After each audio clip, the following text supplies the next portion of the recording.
வெண்ணிலாவ சீக்கிரமாவே அன்பு கண்மணி சேர்ந்து ஜெயிலுக்கு அனுப்பணும் அப்படின்னு யாரெல்லாம் நினைக்கிறீங்களோ இந்த வீடியோக்கு லைக் போட்டுருங்க.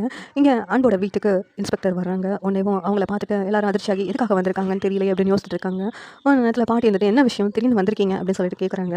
அதாங்க உங்கள் மருமக சிவகாமி இருக்காங்களா, அவங்க ஆக்சிடென்ட் விஷயமா தான் ஒரு ஆதாரம் கிடச்சிருக்கு, அதை அவங்க கிட்ட சொல்லிட்டு போகிறதுக்காக வந்திருக்கேன் அப்படின்னு சொல்லிட்டு அந்த போலீஸ் சொல்கிறாங்க. என்ன ஆதாரங்க, யார் ஆக்சிடென்ட் பண்ணான்னு உங்களுக்கு தெரிஞ்சிச்சா அப்படின்னு சொல்லி கேட்கும்போது, ஆமாங்க ஆக்சிடென்ட் பண்ணது யாருன்னு தெரிஞ்சிச்சு, அவன் தான் கார் ஓட்டியிருக்கான், ஆனால் யார் சொல்லி பண்ணா எதுக்காக பண்ணா அதுதான் எங்களுக்கும் தெரியல, நாங்கள் எவ்வளவோ அடிச்சு கேட்டுட்டோம், அவன் என்ன பதிலும் சொல்ல மாட்டாங்க, அவன் உங்களுக்கு தெரியுமான்னு கேட்கறதுக்கு தான் நான் இங்கே வந்திருக்கேன் அப்படின்னு சொல்லிட்டு அந்த இன்ஸ்பெக்டர் சொல்கிறாங்க. உடனே பாட்டி கிட்ட காமிக்கிறாங்க. இவனா, இவன் ஏற்கனவே எங்கள் வீட்டில் வந்து பிரச்சனை பண்ணி இவனை நாங்கள் தான் போலீஸ் கிட்ட பிடிச்சு கொடுத்தோம் அப்படின்னு சொல்லிட்டு பாட்டி சொல்கிறாங்க. உடனே அன்பு இருந்துக்கிட்டு அந்த ஃபோட்டோவை பார்த்துட்டு இவனா இவனா அம்மாவை ஆக்சிடென்ட் பண்ணது அப்படின்னு சொல்லிட்டு அதிர்ச்சி ஆகுறாங்க. வெண்ணிலா சொல்லி தான்டா இவன் இப்படி ஆக்சிடென்ட் பண்ணுறதுக்காக வந்திருக்கணும், ஏன்னா அந்த வெண்ணிலா ஃபோனில் பேசுகிறத நான் கேட்டேன், இவன் கிட்ட தான் ஃபோனில் பேசியிருப்பான்னு நினைக்கிறேன் அப்படின்னு சொல்லிட்டு அன்பு கிட்ட சிவகாமி சொல்கிறாங்க.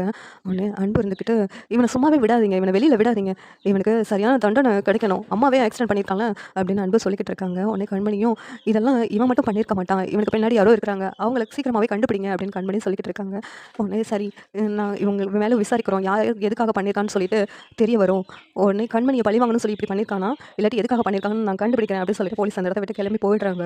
சிவகாமி பாட்டிக்கிட்ட சொல்கிறாங்க, அத்தை இதுக்கெல்லாம் காரணம் அந்த வெண்ணிலா தான் அத்தை, ஆனால் நீங்கள் நம்பவே மாட்டேங்க, சீக்கிரமாகவே போலீஸ் கண்டுபிடிக்கலாம், அப்போனாச்சும் நீங்கள் நம்புவீங்கல்ல, பார்க்கலாம் அப்படின்னு சொல்லிட்டு சிவகாமி சொல்கிறாங்க. உடனே பாட்டி ஷாக்காகி நின்றுட்டு இருக்காங்க. சரி எப்படி நல்லா இருக்கும் நீங்கள் நினைக்கிறீங்கன்னு கமெண்ட் பண்ணுங்கள். இதோட பிடிச்சி லைக் பண்ணுங்கள், ஷேர் பண்ணுங்கள், சப்ஸ்கிரைப் பண்ணுங்கள். தேங்க்யூ.